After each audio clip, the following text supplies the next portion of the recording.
नमस्कार दोस्तों, मैं विवेक श्रीवास्तव। मैंने अपने पिछले वीडियो में आपको हरास का अर्थ, हरास की परिभाषा और हरास के प्रकार में बताया था। आज हम पढ़ेंगे स्थायी प्रभाग प्रणाली के प्रश्नों को कैसे हल करते हैं। इसमें एक क्वेश्चन है जिसमें बताया गया है कि एक संपत्ति 30,000 रुपये में 1 अप्रैल 2013 को क्रय की गई थी, तो इसकी कीमत 3 वर्ष बाद क्या होगी। यदि इस पर स्थायी प्रभाग प्रणाली से हरास काटा जाए और हरास की दर 10% हो, मशीन खाता बनाइए। ईयर दो प्रकार के होते हैं, कैलेंडर ईयर और फाइनेंशियल ईयर। कैलेंडर ईयर 1 जनवरी से 31 दिसंबर चलते हैं और फाइनेंशियल ईयर 1 अप्रैल से 31 मार्च तक। प्रश्न में कह रहा है कि एक संपत्ति 30,000 रुपये में 1 अप्रैल 2013 को क्रय की गई थी। इट मीन्स हमें इसको सॉल्व करते समय पहले 6 लाइनें खींचनी होगी। That particular amount, that particular amount, that particular amount और डेट पार्टिकुलर अमाउंट को 2 भागों में बांट देंगे, डेबिट और क्रेडिट। डेबिट साइड में हम जब मशीनों को क्रय करते हैं तब लिखते हैं। इट मीन्स यहाँ पे 1 अप्रैल 2013 को टू बैंक अकाउंट 30,000 रुपये, यानी मशीनों को क्रय कर लिया गया। अब इस पे हरास लगाने के लिए कह रहा है 10% की दर से, तो 2014 मार्च 31 में हरास लगाया जाएगा बाय डेप्रिसिएशन के नाम से 3,000 रुपये। फिर बैलेंस शीट निकाला जाएगा। बैलेंस शीट क्यों निकाला जा रहा है? इट मीन्स मशीनों को यूज़ करने के बाद जो डेप्रिसिएशन लगाया गया, डेप्रिसिएशन से मशीन के मूल्य में कमी आई और कमी आने के बाद मशीन की का बाजार मूल्य क्या हुआ, तो 3,000 में से 30,000 रुपये में से 3,000 रुपये को घटाया गया तो 27,000 रुपये अमाउंट को टोटल किया गया दोनों तरफ 30,000 रुपये। 2014 में फिर इसे ट्रांसफ़र किया गया डेबिट साइड में टू बैलेंस बीडी के नाम से, यानी गत वर्ष का सीडी वर्तमान वर्ष का बीडी होता है 27,000 रुपये। 2015 में इसे फिर यूज़ किया गया और इस पर हरास निकाला गया बाय डेप्रिसिएशन अकाउंट 3,000 रुपये। फिर बैलेंस शीट निकाला गया, यानी 27,000 रुपये में से 3,000 रुपये को माइनस किया गया तो 24,000 रुपये अमाउंट टोटल हो गए 27,000 रुपये। यहाँ पे आखिरी साल यानी तीसरे वर्ष तक पूछ रहा है, इसलिए 3 वर्ष का बनाया गया है। 2015 1 अप्रैल को टू बैलेंस बीडी 24,000 रुपये और 2016 मार्च 31 में बाई डेप्रिसिएशन 3,000 रुपये और बाई बैलेंस सीडी 21,000 रुपये। हमसे तीसरे वर्ष मशीन का मूल्य पूछ रहा है, तो तीसरे वर्ष मशीन का मूल्य है 21,000 रुपये। यानी इस तरीके से हम इस साधारण से क्वेश्चन को इतनी ही आसानी से कर सकते हैं। इसमें घबराने वाली कोई बात नहीं है। एक बार फिर से समझ लेते हैं। जब मशीनों को खरीदेंगे तो डेबिट साइड में और जब उसका डेप्रिसिएशन लगाएंगे तो क्रेडिट साइड में। यहाँ पे आप वर्किंग नोट में भी देख सकते हैं कि हरास कैसे लगाया गया है। डेप्रिसिएशन का जो फॉर्मूला यूज हुआ है वो ऊपर लिखा हुआ है, depreciation is equal to assets into rate of depreciation upon 100। It means 30,000 गुणे 10/100, यहाँ आया 3,000 रुपये। तो चलिए अब दूसरा प्रश्न देखते हैं कि अशोक कंपनी ने 1 अप्रैल 2012 को 20,000 रुपये में एक यंत्र खरीदा। 1 अप्रैल 2013 को 8,000 रुपये में एक दूसरा यंत्र क्रय किया जिसे लगाने का व्यय 400 रुपये हुआ। 1 अक्टूबर 2014 को तीसरा यंत्र 6,000 रुपये में क्रय किया तथा 30 जून 2015 को चौथा यंत्र 10,000 रुपये में क्रय किया। 5% प्रति वर्ष की दर से स्थायी प्रभाग पद्धति के अनुसार हरास काटा जाता है। 4 वर्ष का यंत्र खाता बनाइए। इस प्रश्न में हम देखेंगे कि एक मशीन 1 अप्रैल 2012 को खरीदी गई 20,000 रुपये की और इस पे जो हरास लगाने के लिए 5% प्रति वर्ष की दर से कह रहा है, जैसा कि आपने प्रश्न में सुना। तो 2013 को डेप्रिसिएशन लगाया गया 1,000 रुपये और 20,000 में से 1,000 माइनस करने के बाद आया 19,000 रुपये और टोटल कर दिया गया अमाउंट 20,000 रुपये। फिर बैलेंस शीट को ट्रांसफ़र करते हैं बैलेंस बीडी में, जैसा कि मैंने अपने पिछले प्रश्न में बताया था। यहाँ पे 1 अप्रैल 2013 को बैलेंस बीडी किया गया 19,000 रुपये और मशीनों को फिर क्रय किया है जिसकी कीमत 8,000 रुपये है और उस पर इंस्टॉलेशन यूज़ किया गया है। इट मीन्स हम जब भी किसी अन्य मशीन को या किसी भी मशीन को खरीदेंगे, उसके इंस्टॉलेशन और उस पर रिपेयर या और भी जो एडिशनल एक्सपेंसेस करते हैं, उसको मशीन की कॉस्ट में जोड़ के मशीन की एक्चुअल कॉस्ट को फाइंड करते हैं और एक्चुअल कॉस्ट पे ही डेप्रिसिएशन लगाया जाता है।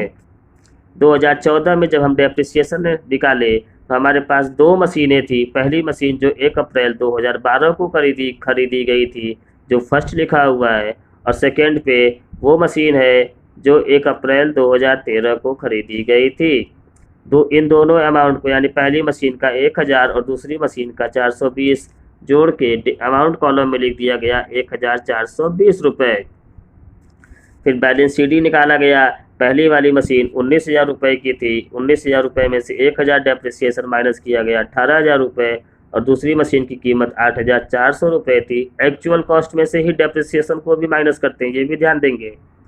कभी भी मशीन की कॉस्ट में नहीं, मशीन के में जो भी एडिशनल एक्सपेंसेस यूज़ किए गए हैं, यानी एक्सपेंस किए गए हैं, उसी को ही मशीन की ओरिजिनल कॉस्ट कहते हैं, और ओरिजिनल कॉस्ट में से ही डेप्रिसिएशन को माइनस किया जाता है। यानी इट मीन्स 8,400 रुपये में से 420 को माइनस किया गया तो 7,980 रुपये।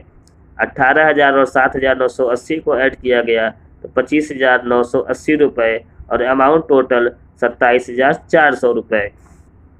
2014 में आते हैं। 2014 में टू बैलेंस बीडी किए वही उसी दोनों मशीनों का। पहली मशीन 18,000 और दूसरी मशीन 7,980 रुपये। अमाउंट कॉलम में 25,980 रुपये।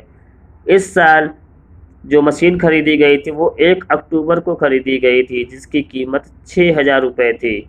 यहाँ पे ध्यान देंगे कि तीसरी मशीन का हराज सिर्फ 6 महीने का निकलेगा, क्योंकि मशीन सिर्फ 1 अक्टूबर से 31 मार्च तक ही यूज़ की जा रही है। पहली मशीन का हराज पहले की तरह ही होगा, चूँकि मशीनें फिर 1 साल यूज़ हुई, 1,000 रुपये। दूसरी मशीन पे 420 रुपये और तीसरी मशीन पे 6 महीने का 150 रुपये। इन सब को जोड़ा गया तो 1,570 रुपये। और 31 मार्च को जब बैलेंस शीट किया गया तो पहली मशीन का 17,000 रुपये, दूसरी मशीन का 7,560 रुपये और तीसरी मशीन का 5,850 रुपये, यानी टोटल आया 30,410 रुपये। और क्रेडिट का जब टोटल किया गया तो 31,980 रुपये। डेबिट का भी टोटल वही 31,980 रुपये। 2015 में जब मैं आया बैलेंस बीडी किया तो पहली मशीन 17,000 रुपये, दूसरी मशीन 7,560 रुपये और तीसरी मशीन 5,850 रुपये, टोटल 30,410 रुपये, जो पिछले साल का बैलेंस शीट था। इसी साल जून 30 को एक मशीन खरीदी गई जिसकी कीमत 10,000 रुपये थी।